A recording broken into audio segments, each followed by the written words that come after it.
Olá pessoal, bem-vindos a mais um episódio do Zombie TV, uma overdose da cultura geek. O meu nome é Ricardo Trindade, sou andante de serviço e hoje vamos falar de duas obras do autor português Luís Louro, Os Filhos de Baba Yaga e Cogito Ergo Sum. Os Filhos de Baba Yaga é a novidade do autor, a sua obra mais recente, e conta a história de 11 crianças russas a viver durante a Segunda Guerra Mundial. Inicialmente são 10 crianças órfãs. A Koila, o nosso protagonista e narrador, entra mais tarde para o grupo e é o único que não é supostamente órfão, mas não sabe do pai dele porque foi lutar para a guerra. E esta história conta mesmo isso, a vida destas crianças inocentes que perderam tudo, estão com fome, estão sem casa e foram obrigadas a crescer à força, a perder a sua humanidade para sobreviver, mas continuam a ser crianças. E é a vida de como é que estas crianças sobreviveram e aos poucos se foram transformando num mito, os demónios, os filhos de Baba Yaga. Em termos de ilustração, Luís Louro atingiu aqui um novo patamar na sua qualidade. O traço de Luís Louro é reconhecido em qualquer lado, é fácil de reconhecer. Aqui ele mostra aquilo que aprendeu, aquilo que sabe fazer, e os cenários são brutalíssimos, a cor, as sombras, as texturas, está tudo a um nível soberbo. E ele faz questão de o mostrar nas inúmeras splash pages que compõem este álbum de capa dura. São muitas e são maravilhosas, é difícil escolher qual a mais bonita. Ele, em termos de traço, opta aqui também por atenuar um pouco aquilo que era muito característico, por exemplo, na sua obra Dante, que se passa também na Segunda Guerra Mundial, e eu quero acreditar que até é no mesmo universo. Ele tem um traço mais retorcido, fazendo lembrar um pouco a estética dos filmes do Tim Burton, que por sua vez se inspirou no expressionismo alemão. Aqui ele atenua bastante essa técnica, essa estética, aliás, e confere a este universo um tom mais real, mais cru, mais terra a terra. Em termos de designs de personagens, são 11 e ele faz um excelente trabalho a dar uma característica diferente a cada um deles. Portanto, nós até podemos não decorar o nome deles, mas sabemos o que é que eles são, quem são, só olhar para eles. Isso é muito bom e é um erro que eu já aqui apontei várias vezes, que vários autores fazem, principalmente livros a preto e branco, em que as personagens são difíceis de distinguir. Às vezes basta pôr um sinal, basta pôr um penteado diferente, ou então a personagem ter um padrão de roupa que se destaque dos outros. Em termos de narrativa, Luís Louro supera-se ainda mais. Supera-se a um nível que é um livro que vai fazer história, na minha opinião. E estamos perante algo que vai fazer história. Daqui a 10 anos, se falarmos no top 10 de livros portugueses, de sempre, Os Filhos de Baba Yaga vai estar com certeza nesse top 10. Aliás, eu até me arrisco a dizer no top 5. Para mim, atualmente, está no top 5 de melhores obras de banda desenhada portuguesas. Ele, com esta história, criou não só para si uma meta mais elevada para atingir numa próxima obra, mas também a um nível nacional que os outros autores, não que isto seja uma competição, mas vão ter que, a nova meta de qualidade é aquela. A história está incrível.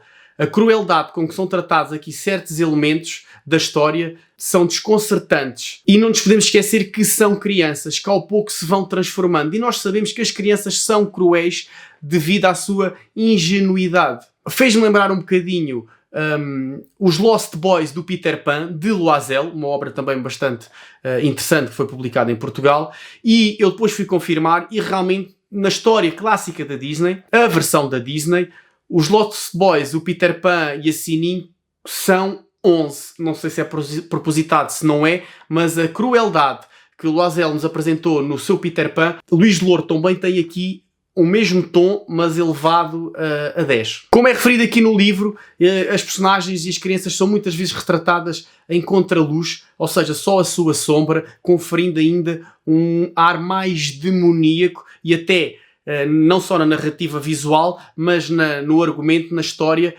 ajuda a acreditar na criação da lenda dos filhos de Baba Yaga. Estas crianças perdem por completo a sua humanidade, tornam-se realmente monstros. Tudo começou por roubar ovos de galinhas e roubar uma galinha por fome, começou-se a transformar aos poucos a atacar soldados nazis, depois a atacar soldados russos e acabando até em canibalismo. É um livro que não é para fracos, Não é para crianças, apesar de ter crianças como protagonista, que é uma coisa que o Luís Louro já vinha a fazer de Dante. Também tinha algumas crianças como personagens no Corvo, e ele próprio está a criar uma série de livros, o Corvinho, para crianças, que já vai talvez no 5º ou no 6º, não lançados, mas prontinhos a ser lançados. E quando eu digo que isto aqui atingiu um novo nível de qualidade para os autores portugueses, eu refiro-me a que isto facilmente se vende lá fora, e bem. Com o marketing certo, isto é uma história que tem 1 ou 2 twists ali à volta, que a mim o twist final surpreendeu-me, eu não estava à espera, é super cruel, super inesperado, realmente apanhou-me desprevenido, e é um twist que funciona em qualquer parte do mundo. É fácil qualquer leitor se relacionar com a luta destas crianças, por muito exagerada que seja a violência. Isto era muito fácil de adaptar a uma série de televisão, minissérie, por exemplo, 3 episódios, ou até um filme, talvez com um tom tarantinesco. Claro que para ser adaptado teria de ser adicionado ali mais uns pozinhos no argumento, porque a única nota que eu tenho aqui a dar ao autor são 11 crianças em que muitas delas não são exploradas. Nós só conhecemos a personalidade de 4 ou 5. E essas 4 ou 5 era preferível, em vez de serem 11, serem se calhar 8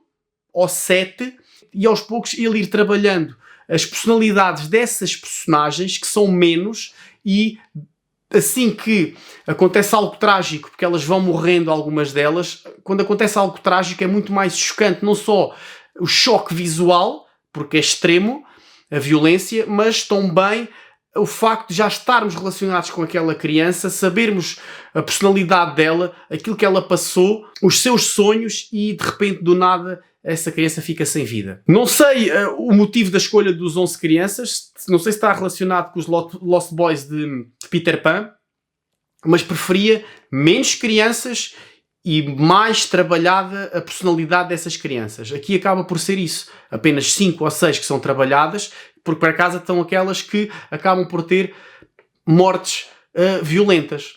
O resto é só para encher. Ou eu muito me engano, ou este álbum, e não desfazendo naquilo que vem por aí, será o álbum do ano e irá ser falado durante muito, muito, muito tempo. Estamos perante uma obra-prima portuguesa que vai ficar para sempre na história e que merecia uma edição lá fora com toda a pompa e circunstância. Luís Louro fez história em Portugal, já tinha vindo a fazer, mas desta vez está aqui. Pode fazer história lá fora também, ok? Tal como a Balada para Sophie fez história, os Filhos de Baba Yaga também podem fazer história. Devo só referir que Baba Yaga é lançado pela Arte de Autor, em parceria com a Seita, pela chancela Folha de Louro, que provavelmente será uma linha de livros de Luís Louro, o que acimenta e fortifica a parceria do autor com estas editoras, e então significa também que iremos ter mais trabalhos do autor. O segundo álbum é da editora Polvo, Cogito Ego Sum, são as 22 histórias compiladas neste álbumzinho capa dura, com alguns extras também. E basicamente, quem não conhece, isto são várias histórias que o autor fez ao longo da sua vida com um teor sexual, ou então relacionadas com sexo, nem tudo tem nudez, mas sempre com humor. São quase anedotas ou situações caricatas, que algumas delas, de certeza, que já passámos por elas, ou já fantasiámos com elas, e ele vai desde a pessoa normal de 30 e poucos anos que quer comer o colega de trabalho, até um astronauta que vai parar um planeta com mulheres guerreiras. Tem muito sentido de humor, em certos aspectos fez-me lembrar ali o Mil Manara, e fez-me lembrar aqueles álbuns que o meu pai colecionava nos anos 90, nos inícios dos anos 90, que era tipo porno-chachada, que era coisas, vinhetas de humor pornográficas. Fez-me lembrar um bocadinho isso. Portanto, quem é colecionador da obra de Luís Louro tem agora a oportunidade de capa dura com uma impressão de qualidade aqui pela editora Polvo. Pessoal, por hoje é tudo. Quero deixar aqui da Zombie TV a homenagem a Luís Louro. Parabéns, mereces todo o sucesso e espero que te seja dada a oportunidade de lançares isto lá fora. Pessoal, por hoje é tudo. Apoiem o canal, somos criadores de conteúdo independentes e sobrevivemos com o quê? Com o clique, com o comentário, com a partilha. Por isso, já sabem, sugiram o canal aos vossos amigos, à vossa família, à avózinha, por que não? Bons jogos, bons filmes e boas leituras. Até à próxima.